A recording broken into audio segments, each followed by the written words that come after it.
John Bunyan, pregador puritano do século XVII, escreveu sua obra Graça Abundante para o maior dos pecadores por volta de 1666, enquanto estava preso por causa de sua fé.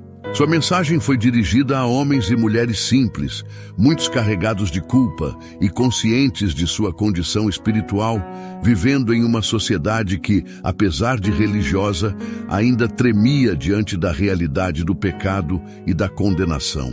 Fundamentado na verdade de 1 Timóteo, capítulo 1 e versículo 15, que Cristo Jesus veio ao mundo para salvar pecadores, Bunyan expôs sua própria alma como prova viva da graça de Deus. Ao olhar para aquele contexto e compará-lo com a igreja de hoje, o contraste é inevitável. Antes havia temor, hoje há indiferença. Antes havia consciência de pecado, hoje há justificativas. Antes havia clamor por misericórdia, hoje há uma tentativa constante de aliviar a culpa sem verdadeiro arrependimento. E é justamente por isso que essa mensagem precisa atravessar o tempo e confrontar o coração moderno.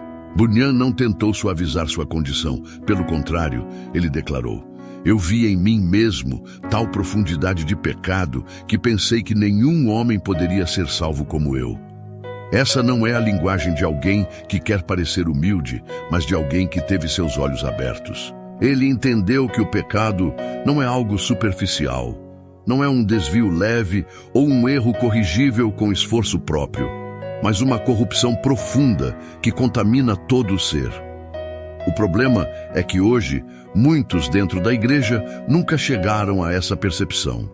Aprenderam a conviver com o pecado, a administrá-lo, a escondê-lo sob uma aparência religiosa, mas nunca foram quebrantados por ele. Enquanto o homem não se vê como realmente é diante de Deus, ele jamais sentirá necessidade real de salvação. A comparação com outras pessoas ainda engana muitos, mas diante da santidade de Deus, toda a máscara cai, e o que resta é culpa. Essa culpa, quando não é ignorada, se torna insuportável. Bunyan descreve: "Meus pecados me perseguiam. Eu não conseguia fugir deles, nem de dia, nem de noite." Esse é o despertar espiritual que a igreja moderna muitas vezes evita provocar. Em vez de confrontar, prefere confortar. Em vez de expor, prefere suavizar. O pecado foi rebatizado, a consciência foi silenciada e o arrependimento foi substituído por discursos motivacionais. Mas a verdade não muda. O pecado continua separando o homem de Deus, quer ele reconheça isso ou não. E por mais que alguém tente ocupar a mente, distrair o coração ou justificar suas escolhas, há momentos em que a realidade se impõe e a alma percebe que não está em paz com Deus. Foi exatamente nesse ponto de desespero que Bunyan encontrou esperança, não em si mesmo, mas em Cristo. Ele afirma: "Eu vi que, embora eu fosse grande pecador, Cristo era um Salvador ainda maior." Aqui está o escândalo da graça. Ela não é oferecida a quem merece, mas a quem reconhece que não merece. Deus não negocia com o homem, não ajusta padrões, não ignora o pecado. Ele oferece perdão completo com base na obra de Cristo. No entanto, essa graça tem sido distorcida em nossos dias. Muitos querem o perdão sem arrependimento, querem os benefícios da salvação sem a rendição do coração. Querem um Cristo que sirva às suas expectativas, mas não um Senhor diante de quem precisam se curvar. Isso não é o Evangelho. A graça só é compreendida por quem se vê perdido e só é recebida por quem se rende. Bunyan também declarou: "Não há palavra no Evangelho que exclua o maior dos pecadores se este vier a Cristo." Essa é a esperança que permanece viva. Não importa quão longe alguém tenha ido, não importa quão grave tenha sido seu pecado, a porta da graça continua aberta. Mas há uma condição inegociável: é preciso vir a Cristo. E aqui está o ponto crítico para a igreja moderna. Muitos estão próximos, mas não convertidos, informados, mas não transformados, envolvidos, mas não rendidos. O problema não é falta de acesso à verdade, mas resistência a ela. O orgulho ainda impede muitos de se reconhecerem como pecadores necessitados de misericórdia. A mensagem que emerge dessa obra não é confortável, mas é necessária. O homem é pecador, está separado de Deus e não pode salvar a si mesmo. Permanecer nesse estado não é neutro, é caminhar em direção à condenação. Mas, ao mesmo tempo, a graça continua disponível, real e suficiente. Cristo ainda salva, ainda perdoa, ainda transforma. A questão não é se a salvação está acessível, mas se haverá resposta. Cada pessoa que ouve essa verdade se encontra diante de uma decisão: continuar endurecendo o coração ou se render. Não há meio termo verdadeiro. Há também um perigo silencioso que cresce dentro da igreja moderna: a familiaridade com as coisas de Deus sem transformação real. Bunyan passou por isso em sua própria jornada. Ele não era ignorante das Escrituras, não era alguém completamente distante da religião, mas ainda assim estava perdido. Isso deveria abalar profundamente qualquer pessoa hoje que pensa que proximidade com o ambiente cristão é suficiente. Você pode conhecer versículos, cantar hinos, participar de cultos e ainda assim nunca ter sido regenerado. A verdade é que informação espiritual não salva. Apenas Cristo salva, e somente aqueles que vêm a Ele com um coração quebrantado experimentam essa realidade. Bunyan também relata momentos em que quase caiu em desespero total, acreditando que não havia mais esperança para ele.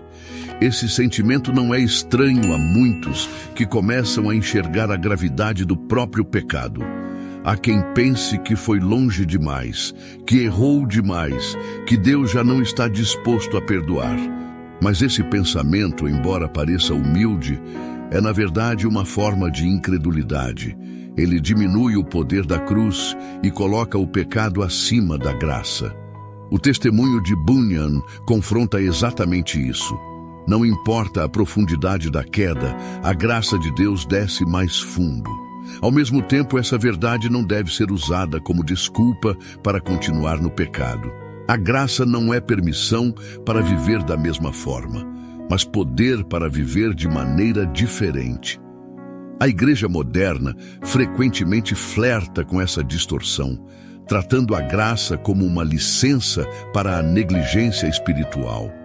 No entanto, quem realmente experimenta o perdão não deseja permanecer no erro. Pelo contrário, passa a odiar aquilo que antes amava. O arrependimento verdadeiro não é apenas tristeza pelo pecado, mas mudança de direção, ruptura com aquilo que ofende a Deus. Outro ponto marcante na experiência de Bunyan foi a luta com pensamentos de condenação, mesmo após começar a compreender o Evangelho. Isso revela algo importante. A mente humana tende a resistir à simplicidade da graça. Há uma inclinação em tentar pagar pelo erro, compensar falhas, construir uma justiça própria, mas o Evangelho destrói completamente essa lógica. Não há contribuição humana na salvação, não há mérito, não há barganha, tudo é recebido pela fé. E isso confronta diretamente o orgulho humano, que prefere tentar fazer algo a simplesmente se render. A igreja de hoje precisa recuperar essa centralidade da cruz, não como um símbolo decorativo, não como um conceito teológico distante, mas como a única esperança real para o pecador. Bunyan não encontrou alívio em práticas religiosas, nem em esforços pessoais, mas em olhar para Cristo. E esse continua sendo o chamado: olhar para Cristo, confiar em Cristo, descansar em Cristo. Qualquer outra tentativa de encontrar paz com Deus fora disso é ilusão. Não há atalhos, não há substitutos, não há alternativas. Há também uma urgência que não pode ser ignorada. Bunyan viveu com a consciência de que a vida é breve e a eternidade é certa. Essa percepção parece ter se perdido em nossos dias. Muitos vivem como se sempre houvesse mais tempo, como se a decisão pudesse ser adiada indefinidamente. Mas cada dia de resistência endurece o coração um pouco mais. Cada adiamento torna mais fácil dizer não novamente. O perigo não está apenas em rejeitar abertamente, mas em adiar continuamente. Por fim, a mensagem de Bunyan nos força a encarar uma realidade simples e decisiva. Não existe neutralidade diante do Evangelho. Ou o homem se rende, ou permanece em rebelião. Não há uma terceira via segura. A graça está disponível. O convite está sendo feito, mas a resposta precisa ser pessoal. E enquanto muitos discutem, analisam ou adiam, a vida passa e a oportunidade se aproxima do fim. Diante disso, resta uma pergunta inevitável. Você já se arrependeu de fato ou apenas ajustou comportamentos externos? Você já entregou sua vida a Cristo ou apenas se aproximou de uma prática religiosa? Porque há uma diferença eterna entre frequentar a igreja e ser salvo. A mensagem que alcançou Bunyan no século XVII continua ecoando hoje, confrontando, chamando e oferecendo graça. Ignorá-la não a torna menos verdadeira, apenas torna o coração mais endurecido. Ainda há tempo, mas esse tempo não é garantido. A graça é abundante, mas não deve ser desprezada. Cristo continua recebendo pecadores, mas somente aqueles que vêm a Ele de verdade.